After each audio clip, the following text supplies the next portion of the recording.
She said it while scrolling, like she was deleting an old photo she didn't like anymore. You were a youthful mistake. Not shouted, not dramatic, just filed away. The same tone people use when they return shoes that pinch their feet. Before we dive deeper into this story, I have one small request. Please subscribe, drop a like, comment, and hit that hype button to boost this channel so more people can discover these incredible Reddit stories.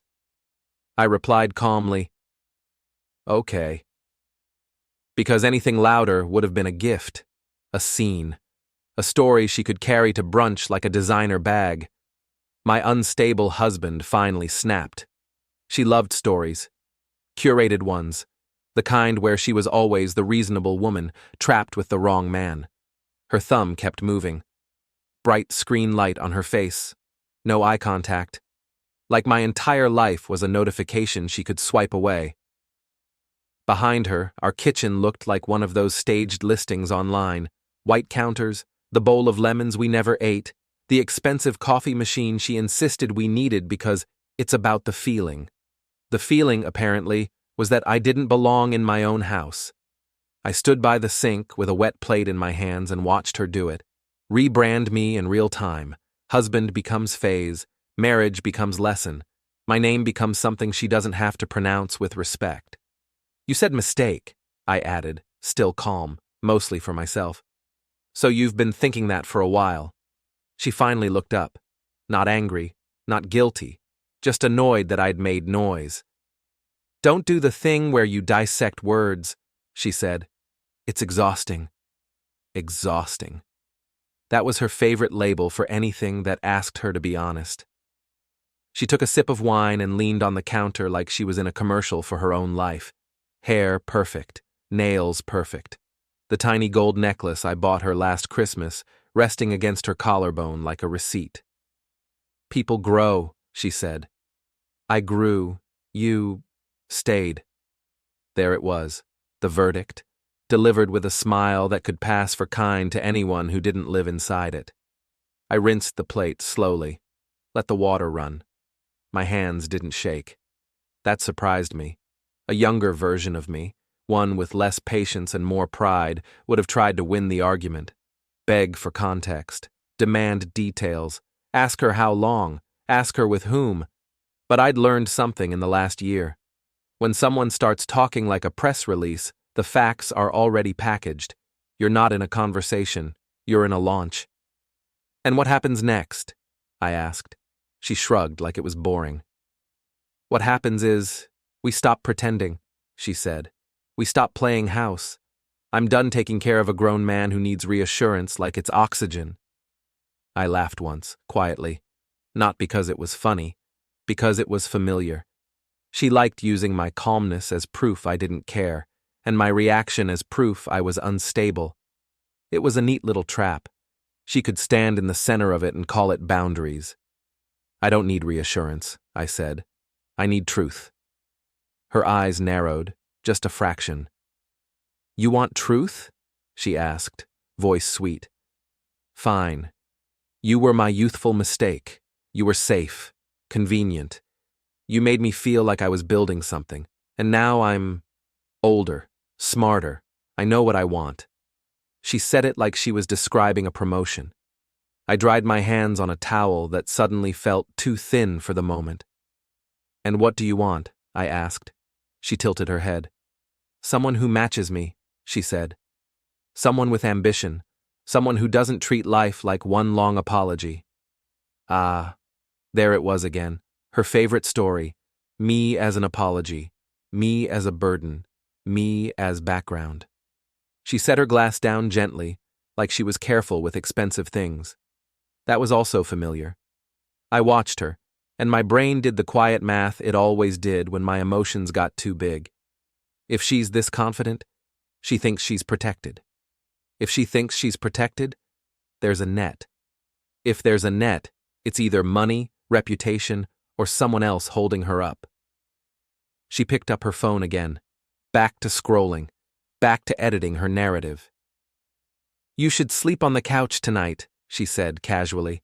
I have an early meeting, And please don't make this weird. Don't make this weird. Like it wasn't already weird that my wife had just erased me from her life between sips of wine. I didn't move. I looked at her phone screen from across the island. Just a flicker, not enough to read, but enough to see the shape of something. A message thread. A name at the top. A little heart next to it.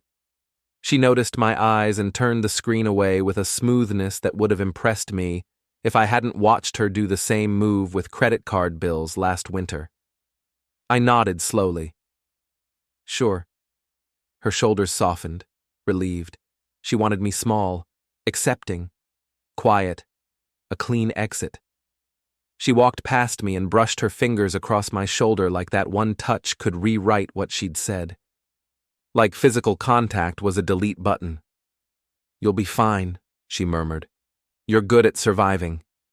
Then she went upstairs.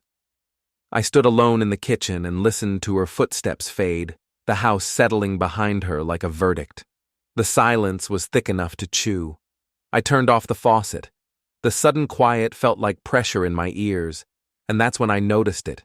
Not the phone, not the perfume, not the practiced cruelty. Something smaller. On the counter, half hidden behind the bowl of lemons, was a slim folder I hadn't seen before. Clean. New. The kind you get when you want paperwork to look important. The folder had a tab, and on that tab, in neat black letters, was my name, misspelled. Not by me. Not by anyone who cared enough to check. I picked it up. My pulse stayed steady, but my skin went cold in a slow wave, the way it does when you realize you've been standing on a trap door. Inside were copies, not originals. A few pages clipped together. The first page had a header and a signature line at the bottom. I didn't read it yet. I just stared at the signature. Her signature. And below it, mine. I knew my handwriting. I knew the way my L leaned. I knew the way the tail on my Y curled. This was my signature. But I didn't remember signing this. Upstairs, a floorboard creaked. A small sound. Nothing. Probably her walking to the closet. I closed the folder gently like I didn't want the paper to hear me. And I smiled, just a little, in the dark reflection of the microwave door. Because now I understood why she'd said it like she was invincible. She thought I was a youthful mistake. But she'd made one too, and she'd left it on the counter. I didn't open the folder right away. That was the first thing I did differently than the version of me she thought she married. I slid it back exactly where I'd found it, lemons and all, and went to the couch like a man who'd been politely dismissed from his own life. I lay there in the dark, staring at the ceiling fan she insisted on installing, because stillness makes rooms feel cheap. The blades ticked softly as they turned, uneven. One of them was slightly warped. I'd noticed it months ago. She hadn't. That was always the difference between us. She slept upstairs. I didn't hear crying. No slammed doors. No dramatic pacing. Just silence and the occasional vibration of a phone against wood carried faintly through the floor like a pulse.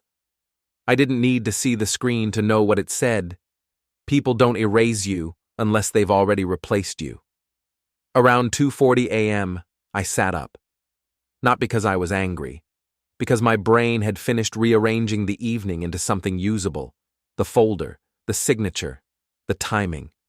She wouldn't leave something like that out by accident. She was careless with people, not paper. That meant she wanted me to see it. Or she'd stopped considering me a variable worth managing. Both were interesting.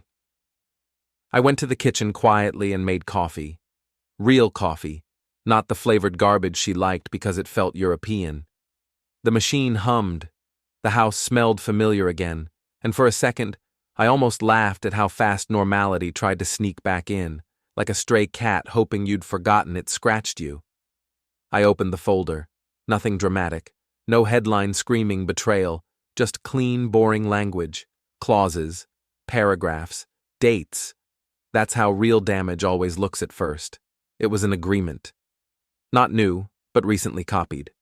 A usage and liability addendum tied to an asset we technically shared, though she liked to pretend it was hers because her name appeared first on everything.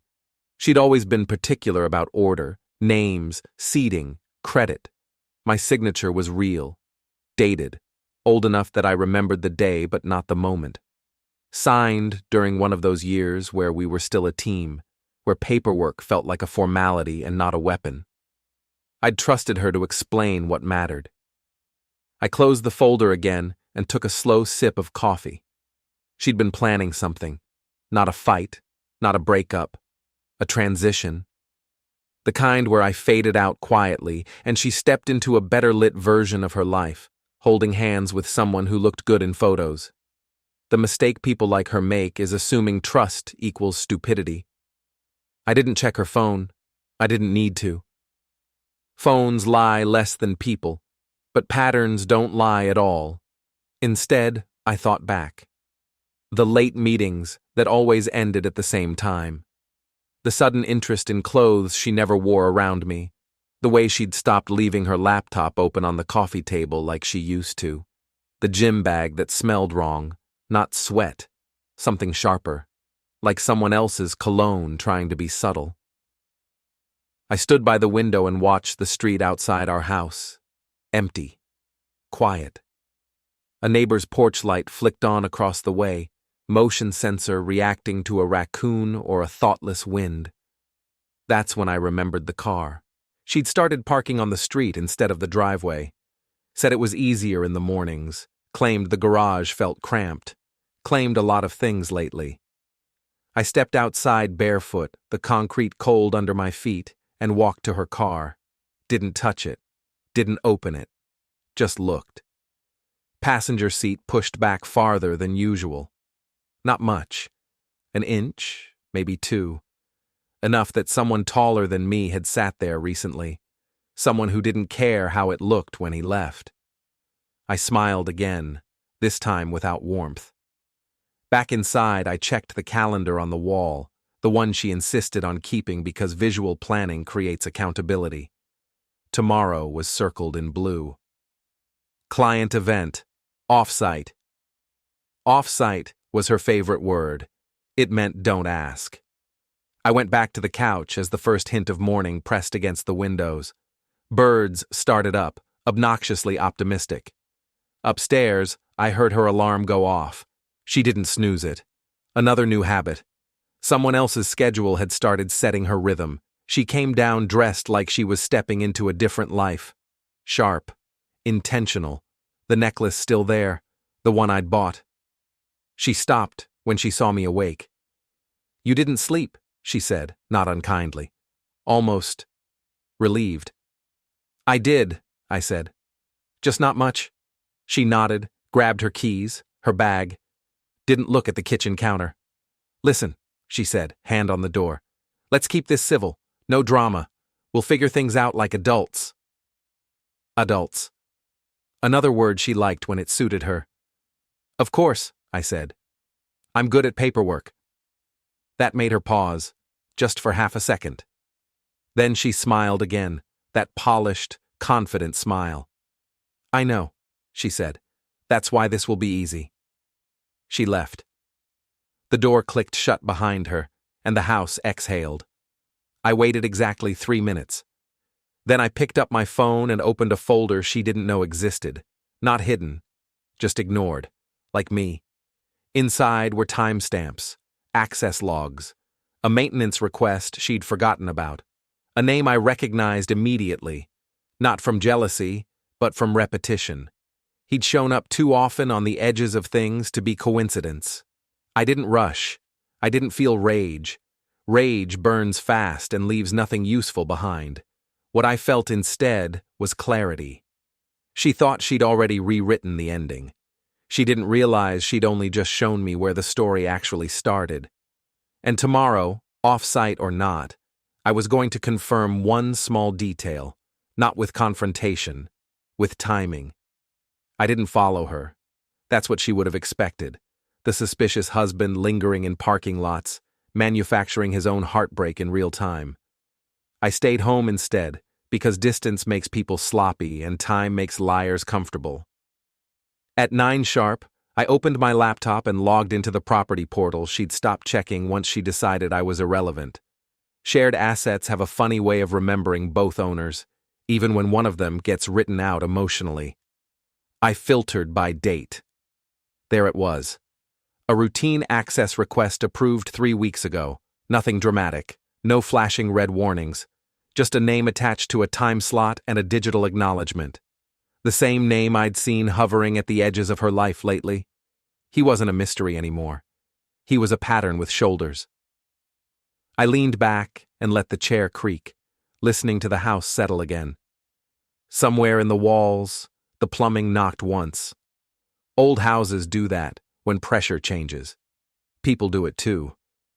I didn't print anything yet. Printing turned suspicion into intention. I wasn't there. Instead, I went for a drive. Not to follow her, to understand him. His gym was exactly what I expected. Polished concrete, motivational slogans, exposed brick pretending to be grit. The kind of place where mirrors cost more than equipment. I parked across the street and watched people come and go, counting how many of them glanced at the sign like it meant something personal. He came out at 10:17, tall, confident walk, the kind of man who takes up space without earning it, sunglasses even though the sky was overcast, phone already in his hand, thumb moving fast, smiling at something private. He unlocked a car that cost too much for someone who talked about flexibility and independence as often as he did online. I'd noticed that too. His posts. Not because I stalked him, because my wife had started using his phrases like they were her own. I didn't approach. I didn't confront. I didn't need adrenaline clouding my judgment. I just watched him leave. Then I went back home. At noon, my phone buzzed. A text from her.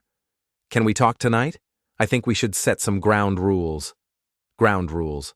Always after the fact. Always once she felt secure enough to manage outcomes. "Sure," I replied. "Whenever you want.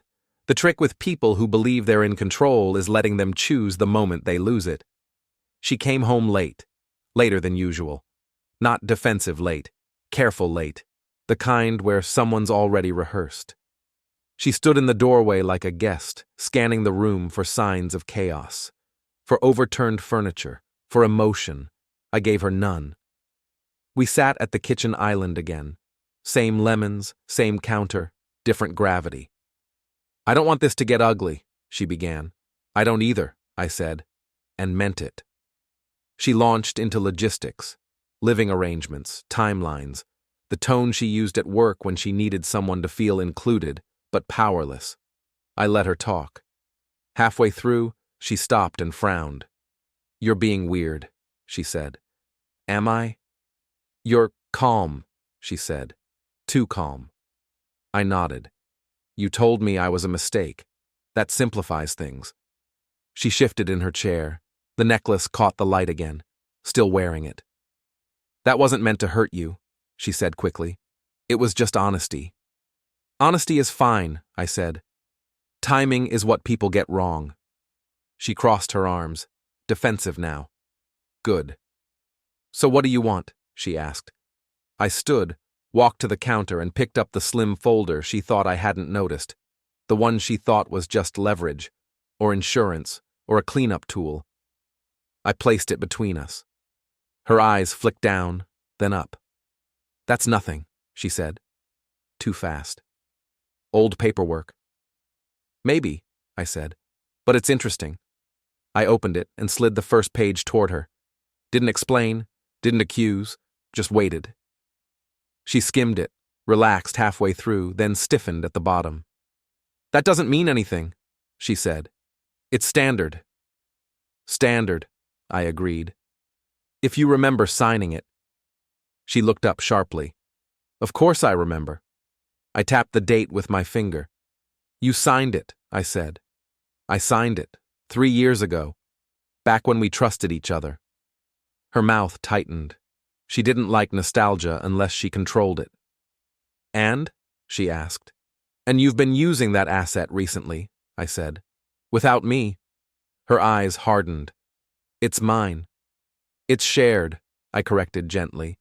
And usage requires disclosure. That's the part people forget. She leaned back, suddenly confident again. You can't prove anything, she said. And even if you could, it's harmless. You're reading too much into it. I smiled. That was my favorite moment. The one right before people realize they've misunderstood the rules. I'm not proving anything, I said. I'm just documenting, she scoffed. You always loved paperwork. Yes, I said, because paperwork remembers things people pretend not to. She stood abruptly. This is pointless. I'm not doing this tonight. She grabbed her bag and headed for the stairs. By the way, I added, not raising my voice, your off-site meeting tomorrow? She paused. What about it? I hope it goes well, I said, because after that, things are going to change. She laughed, sharp, dismissive.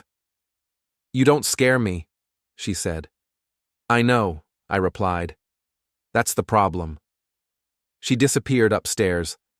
I stayed at the table long after the house went quiet again, staring at the signature at the bottom of the page.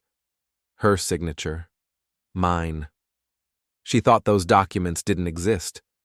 Tomorrow I was going to make sure she understood why they did. I didn't sleep that night either. Not because my thoughts were racing, because everything had finally slowed down enough to move in straight lines. She left early again. No goodbye, no glance back. Just keys, heels, perfume, the sharper one she never wore for me. I waited until her car disappeared down the street before I moved. Timing matters, especially when you're about to be remembered. By 9:30, I was parked 2 blocks from the marina. Not the glossy part with tourists and overpriced seafood, but the quieter stretch where people dock boats they don't brag about. Functional. Private. The kind of place where conversations assume no one's listening. He arrived 10 minutes late. Of course he did. Confidence always leaks into punctuality. Men like him believe time bends around them the way women supposedly do. He stepped out of his car in gym clothes again, phone in hand, scanning the dock like he owned the view. I stayed in my car until he turned his back. Then I got out and followed at a distance that wasn't suspicious, just human. Someone else heading the same way. Someone who belonged. He stopped at a storage locker near the water. Keypad. Code. He punched it in without looking around. I watched his shoulders relax when the door slid up. That's when I spoke. Careful, I said calmly.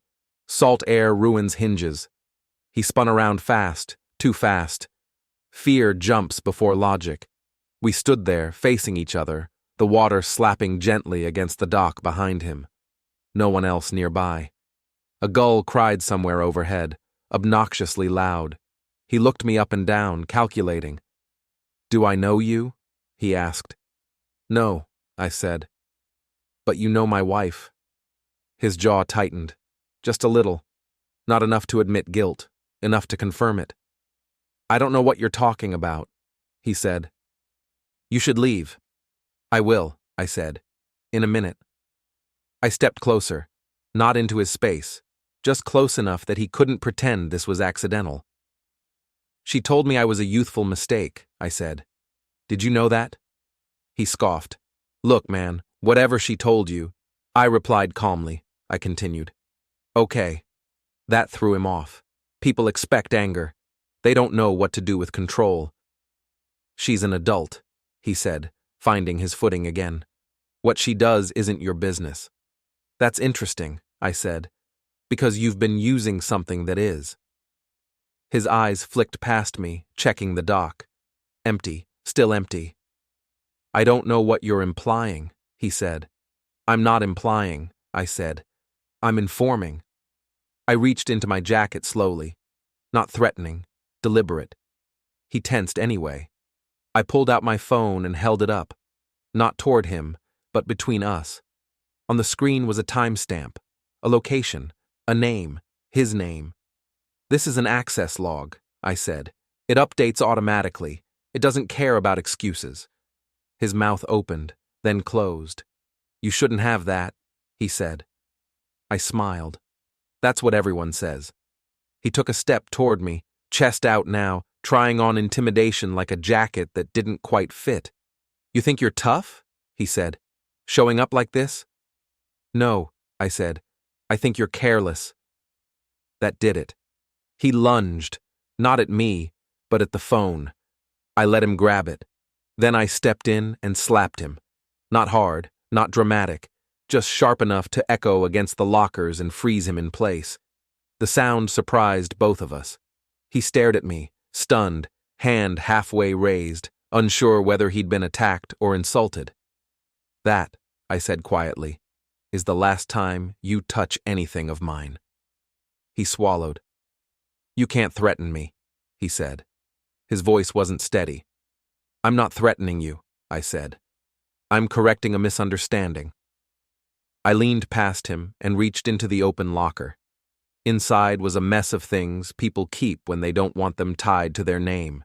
Shoes, a bag, a jacket I recognized immediately. Expensive, careless, hers. I pulled it out and dropped it on the dock. You see, I said, you thought this was private. You thought this was hidden. You thought I wouldn't notice. He looked from the jacket to me, breathing faster now. And now? He asked. Now, I said, stepping back. You're going to walk away, you're going to block her number, and you're going to pretend I never existed.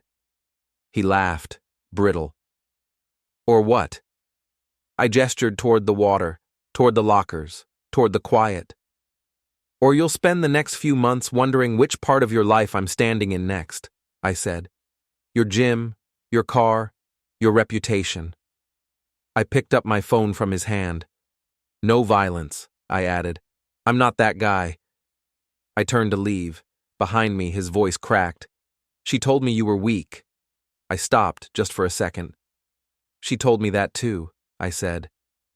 That's how I know she lies. I walked away without looking back. By the time I reached my car, my phone buzzed. A message from her. Where are you right now? I didn't answer, because the first move had already landed, and she still thought she was ahead. I let the message sit. Nothing unnerves people like silence when they expect noise. Silence forces them to imagine, and imagination is where panic does its best work. I drove home the long way, past streets we never walked together anymore, past the cafe where she'd once insisted we take a photo because memories matter. I parked in the driveway like everything was normal, like I was a man who still belonged there. She got home an hour later. I heard her before I saw her. The door opened too hard, keys dropped instead of being placed, control slipping in small, telling ways. She found me in the living room, shoes off, jacket folded, watching nothing.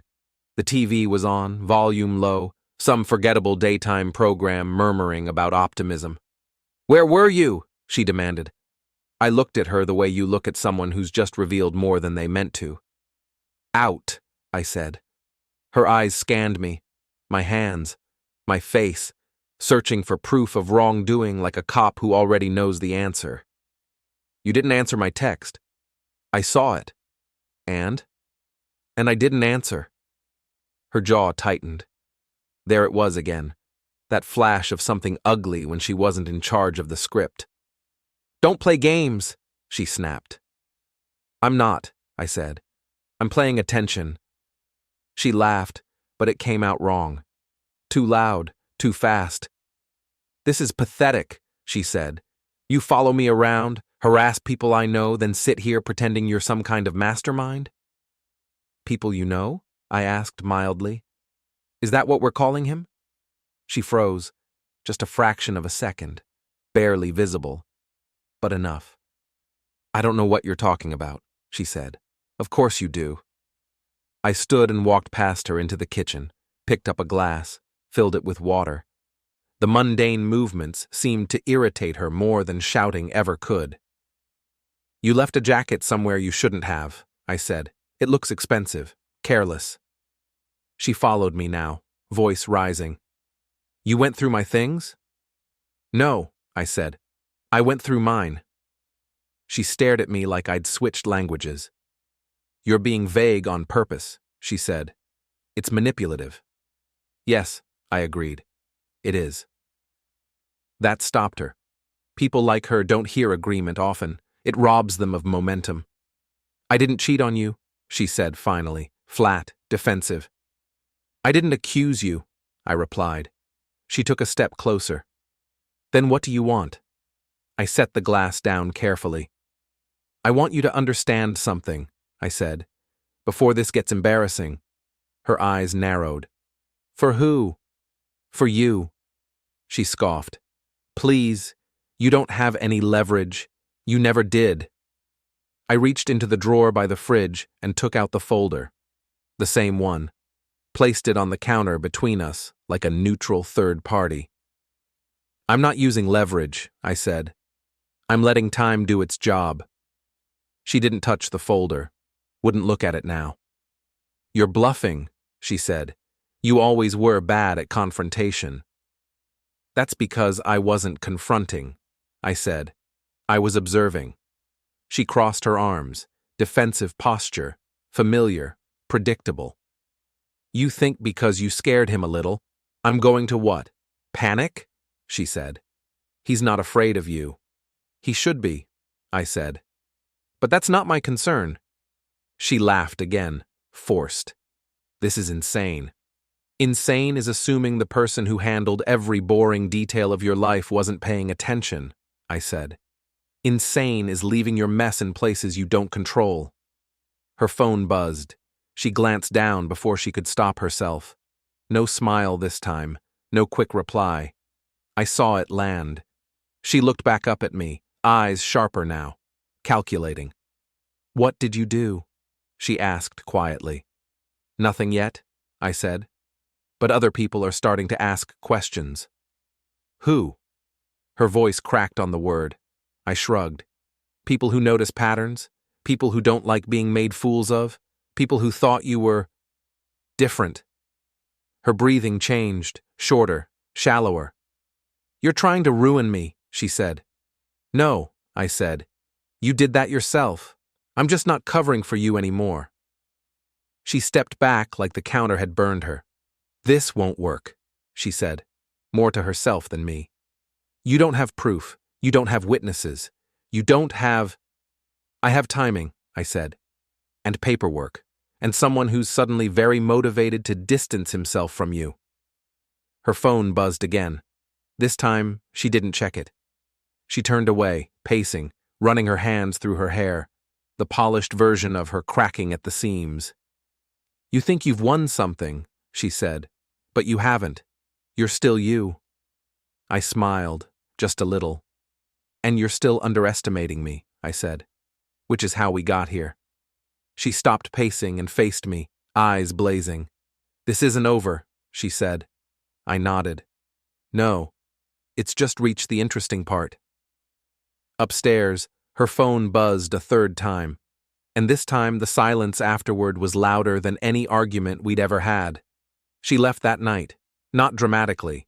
No suitcase thrown down the stairs, no slammed doors.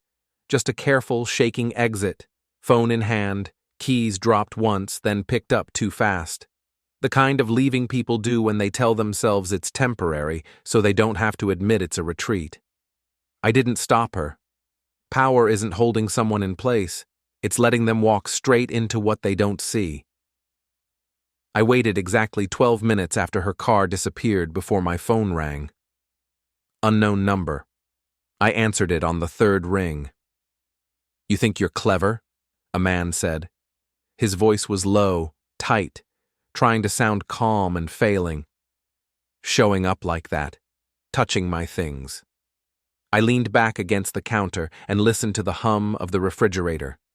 Ordinary sounds ground you when other people lose theirs. You called me, I said. That means you're already behind. A pause. Breath through teeth. You don't scare me, he said. Same line she'd used. Same mistake. I know, I said. That's why you're calling instead of hanging up. Another pause.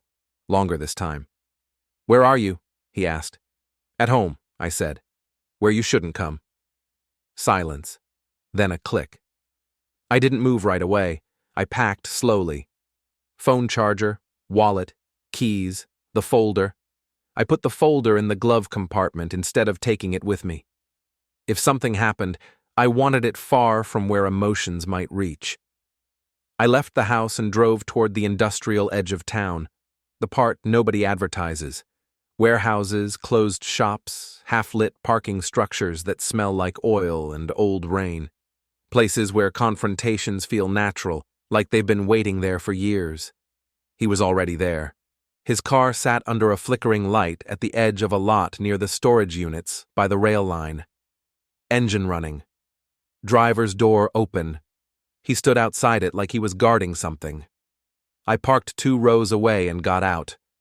We stared at each other across cracked asphalt, the night thick with the kind of quiet that carries sound too well. "You like ambushes?" he called out. "No," I said. "I like conclusions." He laughed, hard, forced. "You don't get to decide how this ends." "That's where you're wrong," I said. "I already did." He took a step toward me, then another. I stayed where I was. "You followed me," he said. "No," I said. "You panicked." That hit. He stopped. "You think she's some prize?" he snapped. "You think you're saving something?" "I'm not saving anything," I said. "I'm closing accounts." He moved suddenly then, fast, angry, reaching for me. I stepped sideways and shoved his shoulder, not hard enough to hurt, just enough to throw off his balance. He stumbled, cursed, caught himself against the hood of his car. Before he could recover, I reached down and picked up the key fob he'd dropped without noticing. I held it up. Click. His car lights flashed once, then again, his face drained. "Give that back," he said. "I will," I said. "After you listen." I walked past him calmly and opened the trunk. Inside was what I expected: gym bag, tools, things that made him feel prepared. Things that made him feel bigger than he was. I didn't touch anything. I just closed it. Click. Then I tossed the fob onto the roof of the car, just out of reach unless he climbed. "You're going to walk away," I said. "You're going to forget her number. You're going to pretend this never happened." "And if I don't," he said, voice shaking now. "Then every place you feel safe will start to feel temporary," I said. "Your gym, your clients, your car, not destroyed, just questioned." I stepped back. "No violence," I added. "I told you that already." He stared at me like he was seeing the outline of something he didn't want to name. "You're not normal," he muttered. I smiled. "Neither are you. The difference is, I plan." I turned and walked away. Behind me, I heard him scramble, curse, reach for the fob. I didn't look back, because the chase wasn't physical. It was already happening somewhere else. As I drove away, my phone buzzed. A message from her. "He says you threatened him." I didn't answer. Another message followed seconds later. "What did you do?" I pulled over under a streetlight and typed one line. "Nothing you didn't start." Then I turned the phone off. Tomorrow was her off-site, and in less than 24 hours she was going to learn the difference between control and consequence. I woke up before the alarm I didn't set. The house was too quiet, not peaceful, staged, like a room after furniture's been moved out, but before anyone admits it's empty. Her side of the closet was half cleared, not rushed, curated. She'd taken what she thought mattered, left behind what she assumed could be replaced. That assumption was going to cost her. I showered, dressed, and made coffee the way I always did. Same mug, same routine. Consistency unnerves people who expect collapse. I checked my phone for the first time since the night before. 3 missed calls, 6 messages, all from her. I read only the last one. "We need to talk before today goes any further." That told me everything. She hadn't slept either. Panic had started whispering instead of shouting. Panic always pretends it wants dialogue. I didn't respond. At 8:12 a.m., I logged into the system she'd forgotten I still had access to. Not because she was careless, but because she'd rewritten me in her head as obsolete. Old versions don't need permissions. I didn't change anything. I didn't flag anything. I just confirmed what I already knew. The timeline aligned perfectly. 3 weeks ago, she'd triggered a clause she never read twice. One of those boring administrative details that only matters when someone tries to get clever. She'd assumed the document existed to protect her, because she was the one with ambition, the one with momentum. She never considered that protection cuts both ways. By 9, my phone rang again. Her name lit up the screen. I answered this time. "What's happening?" she asked immediately. No greeting, no preamble. Her voice was controlled, but the edges were fraying. "You're at your off-site," I said. "You should focus." "This isn't funny," she snapped. "People are asking questions. I just had a meeting pulled. Do you know how bad that looks?" "I do," I said. "I've been in those rooms." A pause. Breathing. Calculation. "You went too far," she said. "Whatever this is, you need to stop." "I haven't started," I said. "You did, 3 weeks ago." "That doesn't make sense," she said. "I didn't do anything then." I smiled, even though she couldn't see it. "That's what makes it effective." Her voice dropped. "What did you file?" "I didn't file anything," I said. "I didn't have to." Another pause, longer, dangerous. "You're bluffing," she said, weaker now. "You're trying to scare me." "No," I said. "I'm letting the process finish." "You don't have that kind of power," she said. "I never needed it," I replied. "You gave it to me. You just forgot." Her breath caught. I heard it. The moment realization tried to surface and got pushed back down by denial. "You can't do this," she said. "This affects my career." "Yes," I said. "That's usually how consequences work." Silence stretched between us, thick and vibrating. "Please," she said. Not loud, not dramatic, just honest enough to be new. "We can fix this." Fix. Another favorite word. Usually meant undo without accountability. I replied calmly, I reminded her. "Okay." She hung up. I drove out of town an hour later, not to escape, but to be exactly where I needed to be when the last piece fell. The place was unremarkable. Concrete, glass, neutral colors meant to discourage emotion. The kind of building where decisions are made quietly and enforced loudly. Inside, a woman at the desk checked my name, then checked it again. "You're early," she said. "I know," I replied. "I like watching doors close." She didn't smile. I sat down and waited. At 11:43 a.m., my phone buzzed once. A message from her. They know. No punctuation. No control left. I didn't respond. Because this was the part people always misunderstand. Revenge isn't about confrontation. It's about timing the moment someone finally understands the rules they've already broken. And in less than an hour, she was going to read the document she thought didn't exist. Not in my kitchen, not across our counter, but in a room where her voice didn't matter anymore. I stood when my name was called. And as I walked toward the door, I felt something I hadn't felt when she called me a mistake. Not anger, not satisfaction, certainty.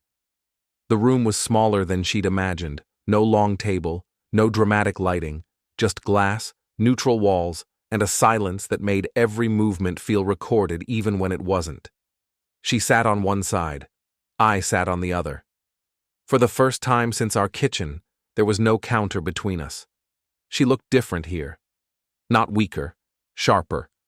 Like someone who'd finally realized this wasn't a misunderstanding but still hoped it might be negotiable. "You didn't have to do this," she said quietly. I didn't answer. The woman at the head of the table cleared her throat and slid a folder forward. Not mine. Theirs. "This is the addendum signed 3 years ago," she said, voice flat, professional. "Specifically the clause regarding undisclosed third-party use of shared assets tied to professional conduct." My wife stared at the folder like it might explode. "That's not relevant," she said. "That was standard language. It was never enforced." "It's enforced automatically," the woman replied. That's the point. I watched the moment land. Not when she read the first page, not when she saw her signature, but when she reached the bottom and realized something was missing. Control. She looked at me then, not angry, not pleading, calculating. You planned this, she said. No, I said calmly. I noticed it. She scoffed. You waited. Yes. The woman at the table continued, unfazed. The review was triggered 24 hours ago, she said. By usage logs and timing. No complaint was filed, no accusation made. The system did what it was designed to do. My wife's hands tightened around the edge of the table. This ruins me, she said, finally letting the truth out. I leaned forward just enough. You ruined you, I said. I just stopped protecting the version of you that never existed. She shook her head, laugh breaking through panic. All this because I told you the truth? No, I said. All this because you thought the truth didn't have paperwork. Silence. The woman slid one last page across the table, effective immediately. My wife didn't touch it. She stood instead, chair scraping too loudly, eyes locked on me like she might still find an exit in my face. You were a youthful mistake, she said again, trying to reclaim it. That doesn't make you powerful. I stood too. No, I said. But underestimating me made you careless. She opened her mouth to say something else. Anything. That's when her phone buzzed. Once. Then again. She looked at the screen. Her face changed. Not fear, not shock. Recognition. Across the room, through the glass wall, I saw him, the lover, being stopped by security, arguing, gesturing wildly, confidence leaking out of him with every word. He caught her eye, then mine. And in that moment, everything she'd balanced her new life on collapsed into a single, humiliating equation.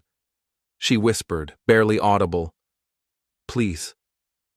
I didn't reply. I just picked up my jacket. As I walked toward the door, I spoke without turning around. You said I was a mistake, I said. I replied calmly, okay. The door opened. Behind me, the room erupted into overlapping voices, hers, his, theirs. I didn't stay to listen. Because 24 hours later, the mistake had already been corrected. And it wasn't in her favor.